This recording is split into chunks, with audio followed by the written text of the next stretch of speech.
This is a gospel lantern, but it's more than a lantern, it's a story. A story that began before Jesus stepped into this world through the birth of a virgin named Mary, fulfilling the prophecy spoken by Isaiah centuries before. A story that God was telling from the very beginning. Our story begins when God created Adam and Eve and placed them in a perfect garden. They walked with God. There was no death, no suffering, and no sin.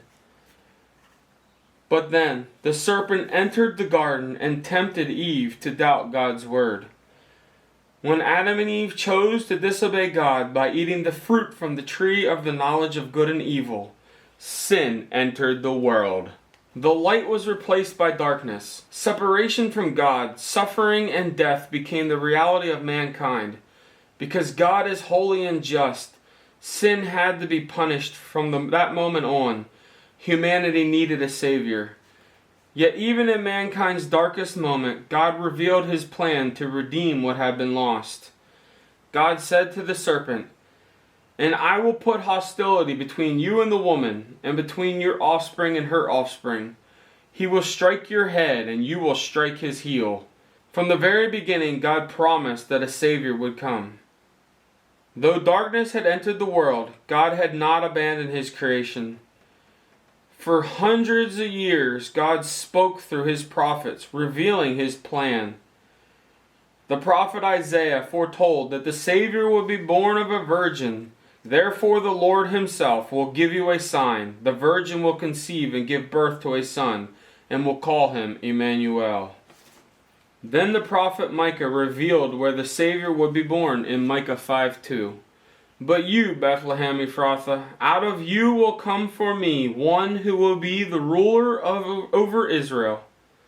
For centuries the world waited for God's promise to be fulfilled. And after centuries of waiting, God's promise was fulfilled.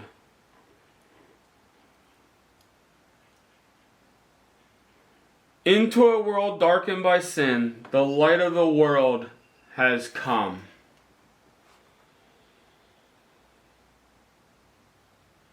Jesus was born in Bethlehem, exactly as God had promised through the prophet Micah centuries before. Bethlehem was known as the city of David. It was also a place associated with shepherds and sacrificial lambs destined for the temple in Jerusalem. How fitting that God's own spotless lamb would be born there. Not in a palace, not among kings, but in humility. He was laid in a manger because there was no room for them in the inn. Jesus was the fulfillment of God's promise and the answer to mankind's need for a Savior. Jesus grew up in Nazareth. Nazareth was looked down upon by many people. Many people rejected Jesus as the Messiah because they thought He came from Nazareth and did not realize He had been born in Bethlehem, just as the prophets foretold. Yet God often chooses what the world overlooks. Jesus lived a perfect and sinless life. He healed the sick. He opened the eyes of the blind, and He raised the dead. He taught with authority unlike anyone before Him.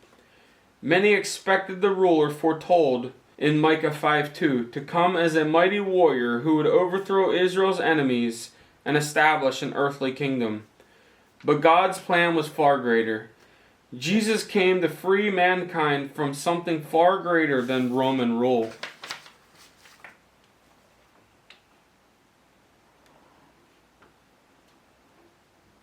Sin.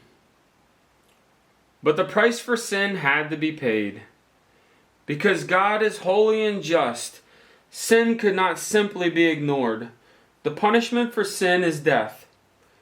Yet God in His love provided a way for mankind to be reconciled to Him. Just as lambs have been sacrificed for generations, Jesus came as the spotless Lamb of God.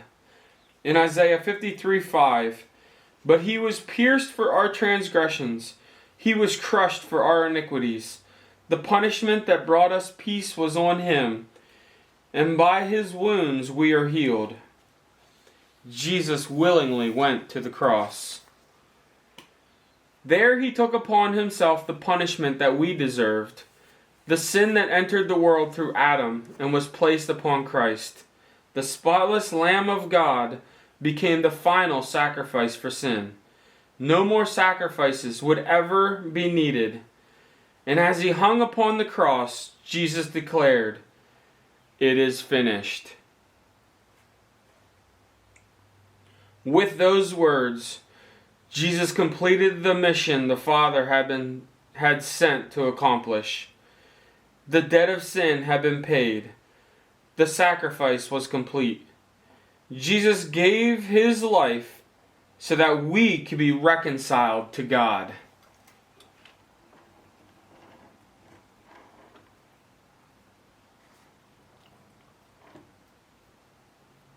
Jesus was buried in a tomb. For 3 days it appeared that darkness had won. It seemed that death had the final victory.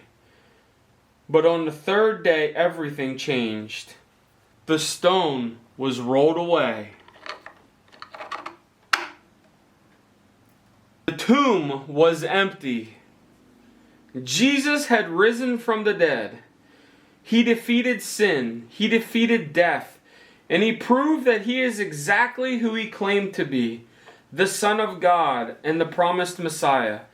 The victory that began at the cross was completed through the resurrection. In John 1:5, the light shines in the darkness, and the darkness has not overcome it. Death could not hold him. The grave could not keep him. Jesus is alive.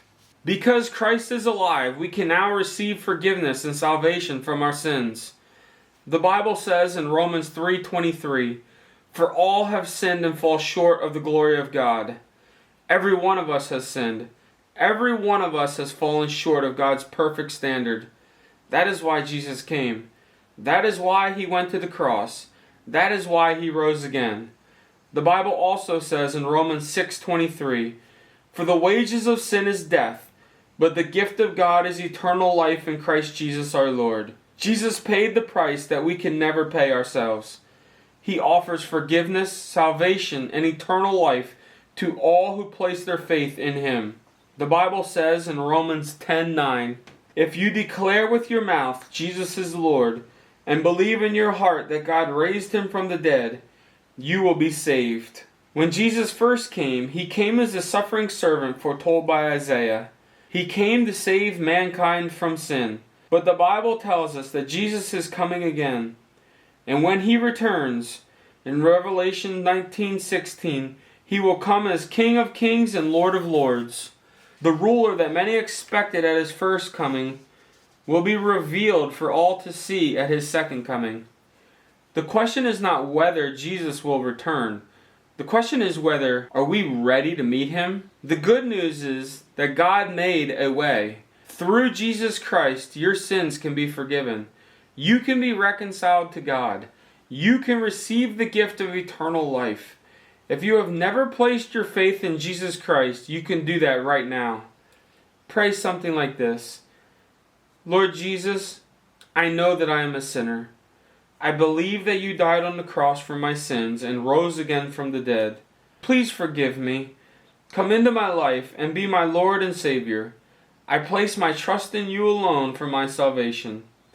Thank you for your love, your grace, and the gift of eternal life. Amen. If you prayed that prayer and placed your faith in Jesus Christ as your Lord and Savior, then the light of the world now lives in you. Jesus said in Matthew 5:14-16, "You are the light of the world. A town built on a hill cannot be hidden."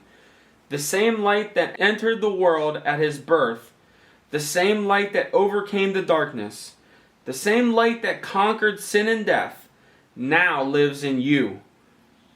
Jesus calls us to let that light shine before others so that they may see God's work and glorify our Father in heaven. As you leave today, don't keep that light to yourself. Share it with your family. Share it with your friends.